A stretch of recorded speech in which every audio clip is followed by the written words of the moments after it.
তোমরা যে রেগুলার যে নাম ধ্যান করছো, প্রার্থনা করছো, ইষ্টভীতি করছো, এর উদ্দেশ্যটা নিশ্চয়ই জানো।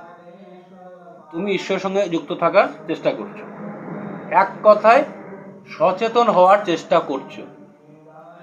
মনে রাখতে হবে, ঈশ্বরের সঙ্গে যুক্ত নাই মানে তুমি অসচেতন।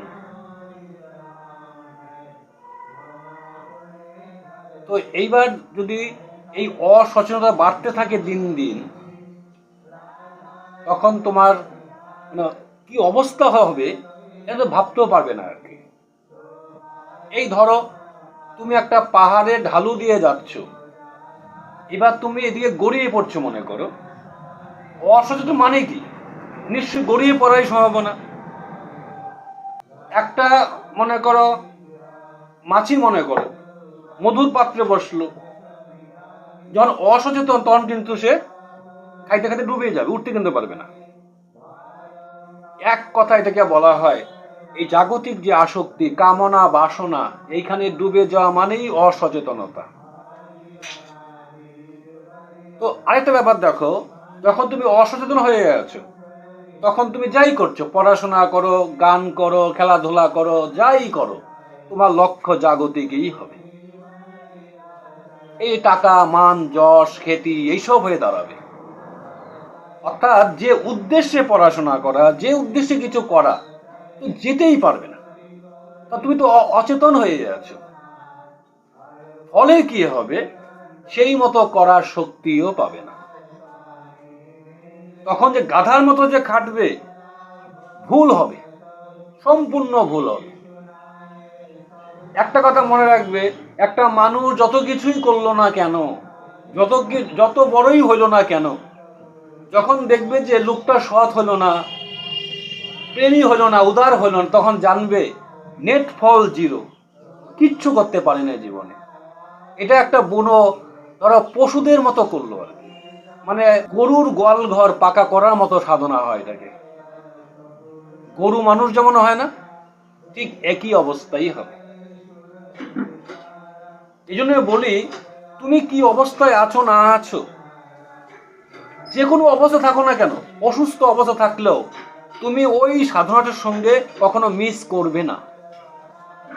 ইচ্ছা না করলেও করতে হবে, অত টাচে থাকতেই হবে। তবু কিন্তু তুমি চেষ্টা করছো, তোমার যে পরিচয় এটা থাকার জন্য চেষ্টা করছো। ভাববে না যে আমি ইষ্টভীতি করছি, নাম ধ্যান প্রার্থনা করছি মানে আমি সচেতন হয়ে গেছি। তুমি চেষ্টা করছো মাত্র। এখন তোমার তার প্রতি অনুরাগ যেমন হবে, ফল এমন হবে। আর যদি না করো একদম, তাহলে একেবারেই জীবন বরবাদ হয়ে যাবে, এটা কোনো সন্দেহ নাই।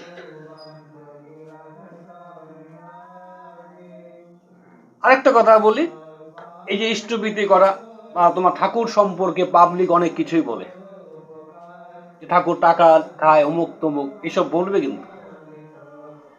তো তাদের কথা শুনলে আবার হবে না। যারা বলছে তারাও অচেতনই হয়ে গেছে। যারা এসব বলছে, কেউ কি আছে যে সমাজসেবী, খুব প্রেমী, উদার মানুষ? যারা ভালো মানুষ তারা কিন্তু বলবে না। এই জন্য বলি, তুমি আগে সজাগ হও, সচেতন হও, তো বুঝতে পারবে কে ভুল বলছে, খারাপ বলছে। মনে রাখতে হবে, ইষ্টভীতি করা মানে ঈশ্বরের সঙ্গে যুক্ত থাকার সাধনাটাই আমার মূল সাধনা। অন্য ক্ষেত্রে তোমার যে ঘাটতিও হয়, তবু মেনে নেওয়া যাবে। তার সঙ্গে যদি সাধনা বাদ দেয়, মানুষ হওয়ার সাধনা বা আমার প্রকৃত জীবনে যাওয়ার সাধনা, এটাই বৃথা হইল। আরেকটা কথা শোনো, ধরো আজকে বাঁচতে গেলে তোমার অর্থ লাগবে, টাকা লাগবে, বাড়ি ঘর লাগে তো নাকি? নিশ্চয়ই এটা লক্ষ্য নয়। এটা জাস্ট বেঁচে থাকার জন্য, শরীরকে বাঁচানোর জন্য। কিন্তু আমি শরীর না, আমি আত্মা।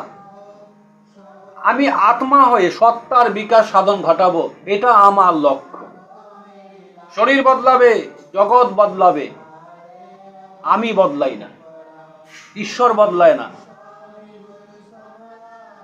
এভাবে আমি আর ঈশ্বর এই সাধনায় থাকার চেষ্টা করব। থাকলো। জয় গুরু।